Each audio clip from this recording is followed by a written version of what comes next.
Hello student. तो चलिए आज हम पढ़ने वाले हैं 9th क्लास का चैप्टर टू।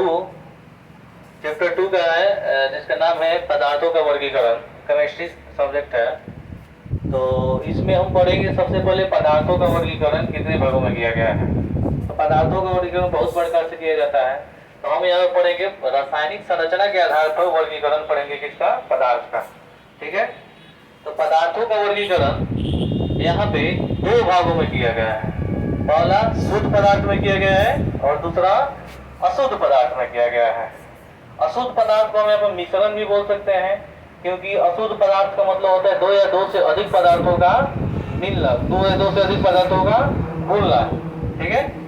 तो शुद्ध पदार्थ मतलब केवल इसमें एक ही प्योर होना चाहिए, एक ही पदार्थ होना चाहिए। जैसे अगर जे तो जल है तो जल प्योर होना चाहिए और कुछ उसमें नहीं होना चाहिए। चीनी तो चीनी के में केवल चीनी ही होना चाहिए और कुछ नहीं होना चाहिए।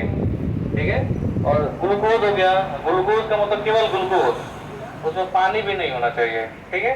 तो शुद्ध पदार्थ का यहाँ शुद्ध पदार्थ को दो भागों में बांटा गया है, तत्व और यौगिक। तत्व भी यहाँ पर शुद्ध पदार्थ है।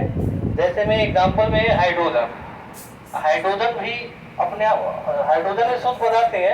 हाइड्रोजन में और कोई गैस नहीं होता है, केवल हाइड्रोजन गैस को हम तत्व कहेंगे। हाइड्रोजन गैस ऑक्सीजन है, तांबा है, लोहा है, ऐसे ही बहुत सारे हमारे आवर्त सारणी में टोटल 118 तत्व है। ठीक है। जो कि शुद्ध पदार्थ में आता है। और इसके बाद यौगिक है। तो यौगिक क्या होता है, तो यौगिक इन्हीं तत्वों से मिलकर बना होता है, यौगिक होता है। यानी दो या दो से अधिक तत्वों से मिलकर बने हुए पदार्थ को क्या कहते हैं, यौगिक कर सकते हैं। जैसे में जल हो गया, जल का सूत्र होता है H2O। तो ये हाइड्रोजन और ऑक्सीजन तत्वों से मिलके बना होता है। और ये जो यौगिक है ये शुद्ध होता है, क्योंकि हाइड्रोजन और ऑक्सीजन मिलकर जल बनाता है और जल एकदम प्योर होता है अगर उसमें कुछ मिलावट ना हो तो। और चीनी हो गया, चीनी का मतलब केवल चीनी ही होना चाहिए और कुछ नहीं होना चाहिए, तो फिर वो अशुद्ध पदार्थ में चला जाएगा। ठीक है।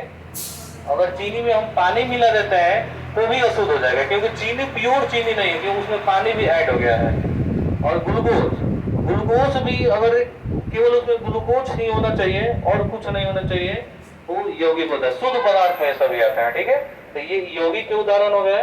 अब हम आते हैं अशुद्ध पदार्थ में। तो अशुद्ध पदार्थ में क्या हो जाएगा, अशुद्ध पदार्थ में हमारा अशुद्ध पदार्थ या मिश्रण कर सकते। मिश्रण मतलब दो या दो से अधिक पदार्थों, अशुद्ध पदार्थ यानी मिश्रण मतलब दो या दो से अधिक पदार्थों का घोल। ठीक है। तो मिश्रण को यहाँ पे दो भागों में बांटा गया है, समांगी मिश्रण और विसमांगी मिश्रण। ठीक है। समांगी मिश्रण में वैसे मिश्रण आते हैं जो पूरी तरह घुल जाते हैं, जैसे वायु हो गया, शरबत हो गया, नमक और पानी का विलयन हो गया। जैसे नमक और पानी से लें तो नमक और पानी के घोल लीजिए और उसको कहीं से भी पीजिए। अगर बोतल में नमक पानी का घोल है तो बोतल के नीचे से पेंदी से भी छेद करके पीजिएगा ना, तो नमक और